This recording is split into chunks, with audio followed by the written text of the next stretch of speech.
The summer she turned 20, Hannah Reese stood at the edge of the only pond on her family's dying farm in Kiowa County, Colorado, and pulled the plug on her own water. The green water crept away all afternoon, low and slow, and behind it rose a thing nobody expected. A wide floor of black muck cracking at the edges under a dust-colored sky. She held her grandfather's worn notebook against her chest and said nothing. Down at the fence line, the neighbors watched with their arms crossed, and one of them laughed out loud. She drained her water. In a drought. On the last piece of land the bank had not taken yet. Everyone in that county was sure she had lost her mind. And for a long while, it looked like they were right. What they could not see was what 20 years had folded into that mud, or why an old man's handwriting told her to dig it up while everyone else prayed for rain. This is a story with a hard turn in it, and another after that. And the strangest part waits at the very end, when the same men who laughed came walking up to her fence with their hats in their hands. But to understand what she found down there, you have to go back to the beginning. Here is what settles to the bottom of a stock pond and why it matters. Picture a kitchen sink you never fully drain.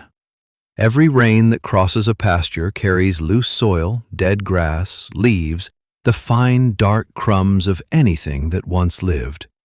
All of it drifts to the low spot and sinks. Water moves on, it evaporates, it seeps away, but the heavy black grit stays behind and settles, year after year, pressed down under its own weight. Over 20 years, a pond floor turns into a layer of muck that farmers on the high plains have quietly prized for 100 years. That muck is mostly organic matter, the same thing a compost pile is made of, only wetter and older and darker. It holds nutrients the way a wrung-out rag holds one last squeeze of water. Nitrogen, phosphorus, the slow minerals that worn-out fields have long since given up. Spread thin over dead ground, it feeds soil that has forgotten how to grow. And it does a thing no sack of fertilizer can match. Organic matter works like a sponge in the dirt itself. A field rich in it can hold several times its own weight in water, so a single rain lingers for weeks instead of running off in an afternoon. On the high plains, where wind lifts bare topsoil and hauls it away as brown clouds, the way the Dust Bowl once carried whole farms up into the sky, that buried sponge is the difference between ground that stays put and ground that leaves. There is one hard catch, and the old hands know it cold. Fresh pond muck comes up wet and often salty, and salt burns young roots as sure as any fire. It has to be dried, aired, and weathered a full season before it will feed a single seed. Rush it, and it kills whatever you plant.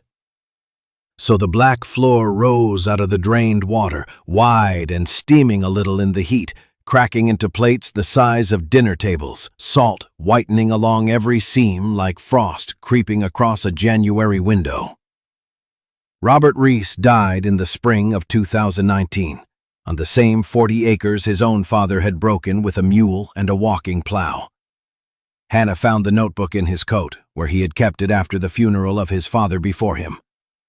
51 years of handwriting lived in it, columns of dates and rainfall, little sketches of soil layers, a rule underlined twice at the top of the first page.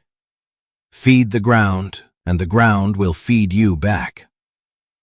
She read it at the kitchen table by the light of one bulb, and outside the wind carried away another thin skin of her fields. By late that year the land was tired past pretending. The wheat came up patchy and short. Where a boot pressed down, the topsoil puffed and drifted like flour off a board.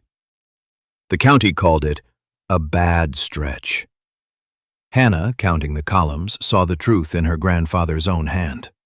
The organic matter had fallen from a healthy figure to almost nothing, decade by decade, until the dirt could not hold a rain or a root. She was still doing that arithmetic when a pickup rolled up the lane. Dale Whitcomb from the bank, boots polished, folder under his arm. He did not get out. "Your daddy was 3 payments behind when he passed," he said through the window. "I'd hate to see this place go at auction, Hannah. Honest advice? Sell the equipment, take a job in Lamar." She held the notebook against the doorframe and said nothing. He tapped the folder twice and drove off, and the dust of his leaving hung a long time in the still air. That night she did not sleep. She turned every page by lamplight, tracing the small square her grandfather had inked at the low corner of the home quarter, the stock pond, marked over and over with one word she had never understood. "Water bank," he had written beside it, and under that, 3 times across 3 different years, the same short line. She set her finger on it, reached for a pencil, and began to copy the words onto the back of her own hand. By the last week of July, she had hired a neighbor's old drag line for $40 an hour and started pulling the pond floor up in dripping black slabs.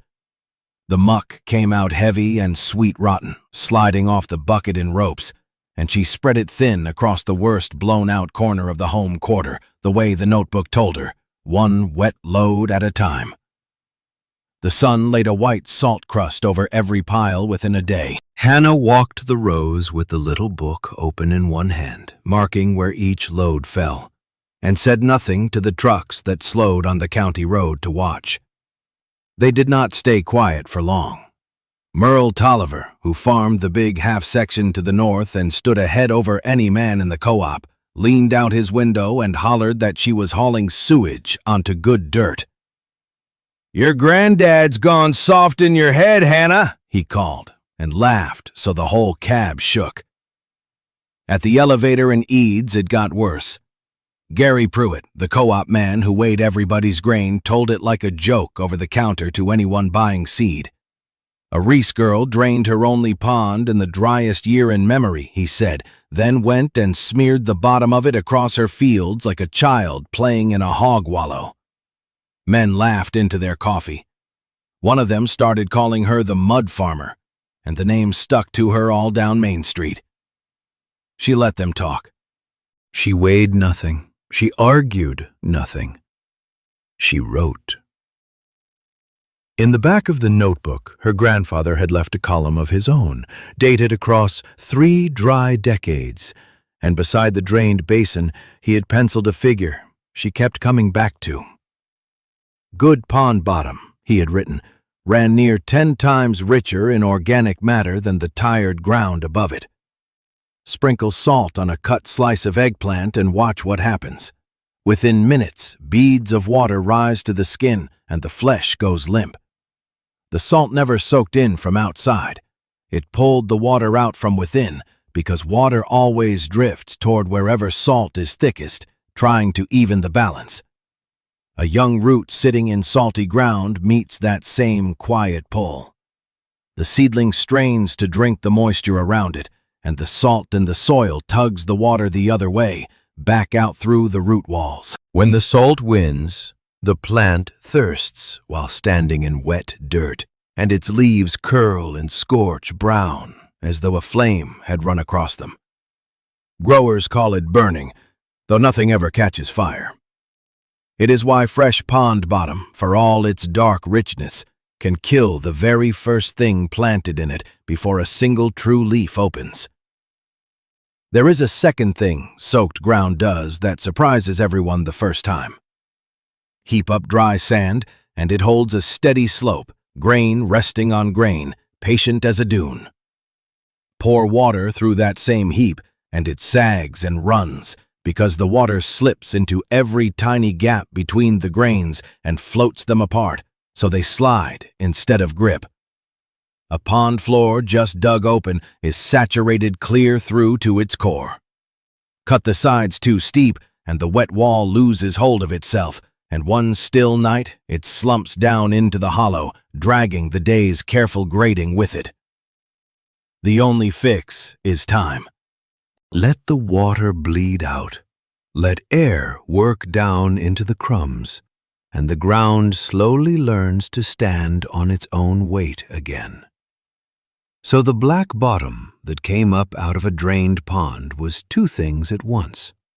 It was 10 times richer than the blown-out dirt around it, and it was too raw and too wet to feed one seed or hold one bank. Salt had to leach. Walls had to settle. Air and sun had to do their slow work through a whole turn of the seasons. How long can a farm with 3 missed payments and a folder in the banker's hand afford to stand there and wait for mud to become soil? The man who finally stopped at her gate drove a truck older than she was, primer gray, one door a different color from the rest. Emmett Slade had spent 31 years with the Soil Conservation District out of Eads before his knees quit on him. And he had heard, like everyone else on that road, that a Reese girl was smearing pond bottom across blown-out dirt. He came to look and to shake his head. He crouched at the edge of a pile, rolled a crusted clod between 2 fingers, touched it to his tongue, and spat. "Salty as a cured ham," he said. "You planted straight into this, didn't you?" Hannah opened the notebook to the burned rows, where she had penciled the date the seedlings curled and went brown. He read it the way an old hand reads a weather sky. "Sodium's got your clay locked up tight. Won't pass a drop of water," he told her. "So you leach it. Let winter and every rain carry the salt down and away. Then you break the sodium's hold with gypsum. The calcium trades places with it, and the ground finally opens and breathes." He walked the slumped basin wall, kicked its wet foot, watched a wedge of it slide. "Cut this back to a lazy slope. Let it dry in lifts, a little at a time. Ground has to earn its own footing before it'll stand." She had no cash to pay him. She offered the only thing she owned free and clear, her grandfather's hand-forged fence tools and a season of her own hands through his calving. Slade looked at the black piles going ashen gray at the edges as they dried, and put out a rough palm. "Spread it thin. Work it into the old dirt. Half of one, half of the other. Give it a full turn of the year, then you plant." They cured the muck all that fall, turning it, letting the salt bleed off in the slow rains. By the following spring, she drilled one short test strip, 40 feet, into the amended corner, seed going into ground that crumbled dark and cool against her fingers. For 11 days, the row lay bare. On the 12th, she came out at first gray light, and there, along the black soil, needle-fine and standing, ran a single green line of new wheat, lifting itself out of the dirt her county had told her to sell.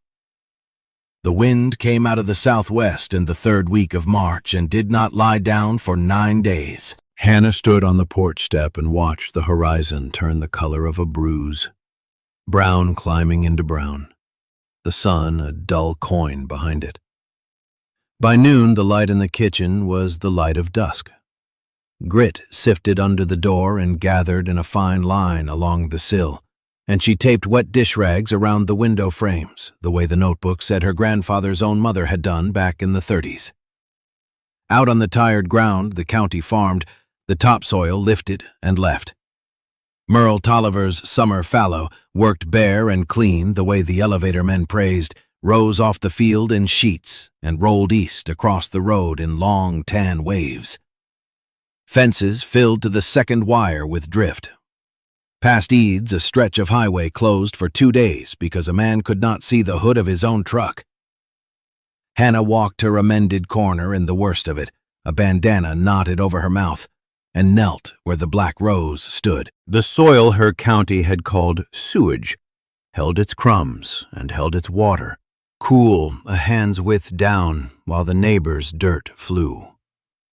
2 seasons of cured pond bottom, worked half and half into the blown-out ground, and it lay there, heavy and dark and staying. She wrote the date and the wind speed, and one word: holding. Then the letter came, and it did not come from the bank. It came from the state, a certified envelope she signed for at the box on the county road. A complaint had been filed.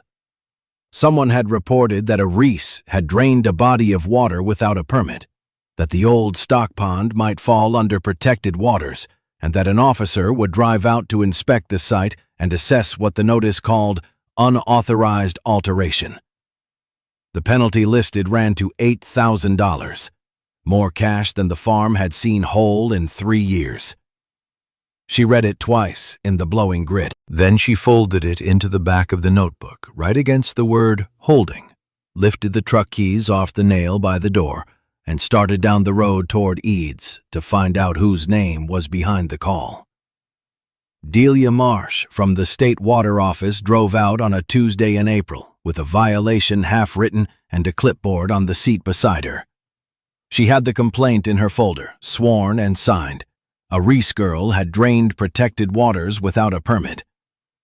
Hannah walked her the length of the emptied basin, past the lined catchment where the small seep still fed a foot of clean water, and stood while the officer knelt on the old pond floor and pressed her hand flat to the dark ground. Marsh asked how the pond had been made. Hannah opened the notebook to a page from 1961 where her grandfather had sketched the basin his own hands scraped out with a borrowed team, fed by rain off 40 acres and 1 weak seep, joined to no creek and no river in the county. A stock pond a family digs on its own dry ground, holding back nothing that ever ran to anyone else, falls outside the waters the state was written to guard. Marsh read the date, closed her folder, and let the $8,000 die there in the wind. The name on the complaint was Merle Tollivers. He came to the fence himself in the last week of that dry June, when the county had gone the color of ash, and his own worked-clean fallow had crossed 3 roads as dust. He brought Del Whitcomb from the co-op, the two who had laughed longest, and they looked at what she had grown. Green rows ran the length of the reclaimed ground, wheat heading out heavy and cool, while every field around them lifted and flew. Tolliver took off his hat. Whitcomb said nothing at all. On the road behind them, a line of trucks slowed, farmers leaning to see the one dark field that it held. Hannah opened the notebook to its first page, to the line her grandfather had written across the top, the line she had read aloud to the pond the morning she opened the valve. The water leaves. What it laid down stays. She turned the page toward the wire so the men could read it too. They had told her she drained her only water. What she drained back onto the ground was 20 years of black silt, and the water was never the wealth. The ground was. It carried her farm through the driest year the plains had seen in a lifetime. Land does not owe you a harvest for the taking. It pays back exactly what you feed it, and it keeps the debt for as long as you are willing to wait.